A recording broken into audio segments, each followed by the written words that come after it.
बताओ गौतम बुद्ध को ज्ञान की प्राप्ति कहां हुई थी? सर गौतम बुद्ध को ज्ञान की प्राप्ति कहां हुई थी? तो गौतम बुद्ध को बोध गया में। अच्छा सर, सारनाथ वो जगह है जहां इन्होंने अपना प्रथम उपदेश दिया था।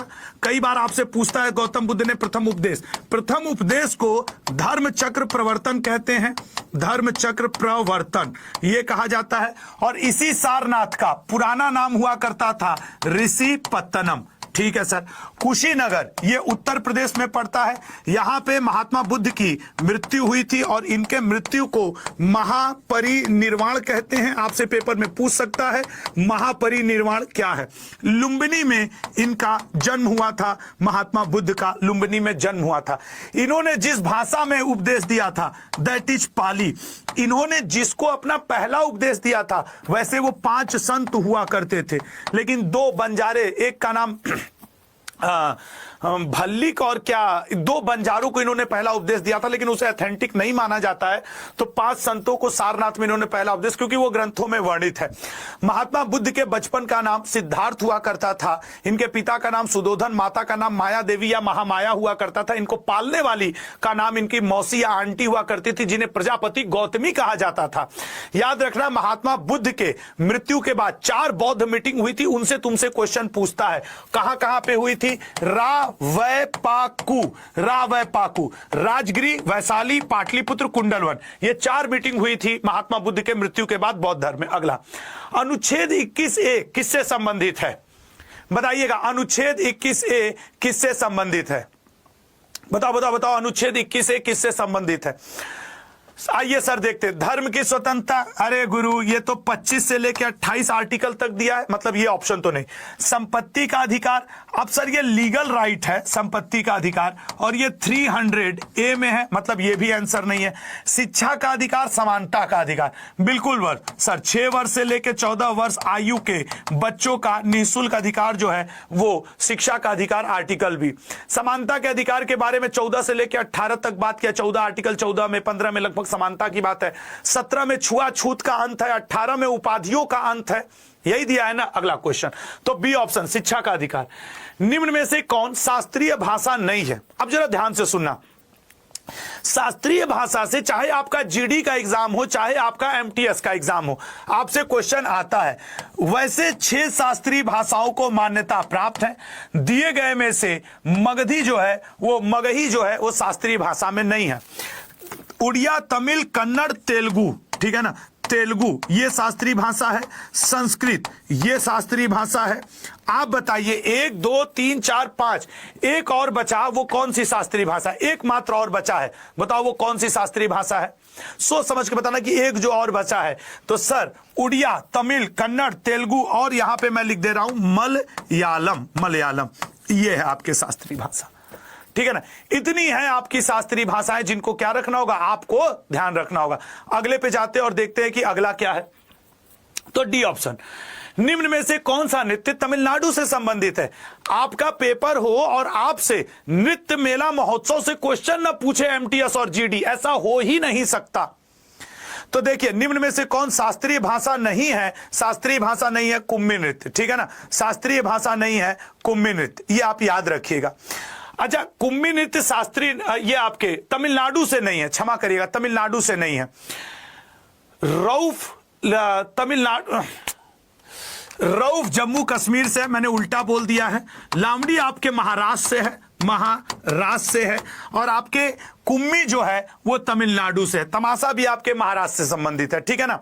तो राइट आंसर कुम्मी, जो कि तमिलनाडु से। आपके पिछले बार के पेपर में थेरू कुथु पूछा था, पोइक्कल कुथिराई भी पूछा था, ठीक है ना, तमिलनाडु। अगला, हरित क्रांति, जितने लोग मुझे देख रहे हो, जितने लोग मुझे बाद में देखेंगे, ये क्वेश्चन आप गलत करने वाले हैं।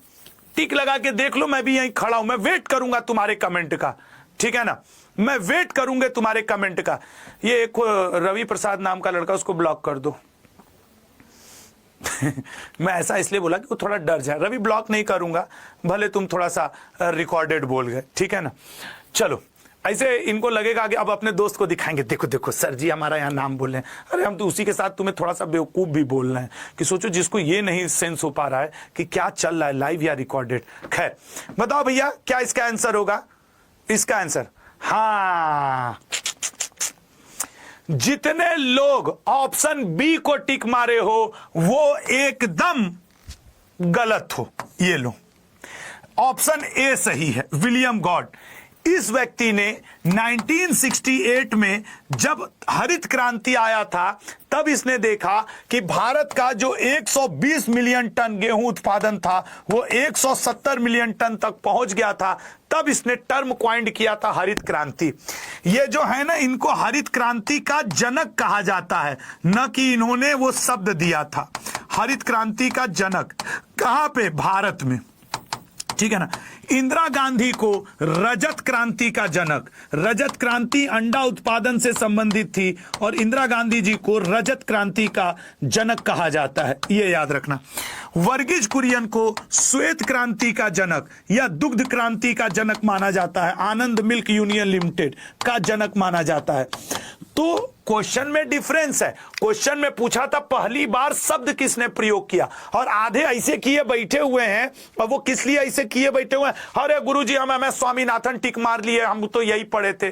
पटक देंगे, सही हो जाओगे एम एस स्वामीनाथन, ठीक है ना। और याद रखना, विश्व में हरित क्रांति का जनक किसे माना जाता है? तो नॉर्मन बोरलॉग को, ठीक है ना, नॉर्मन बोरलॉग को।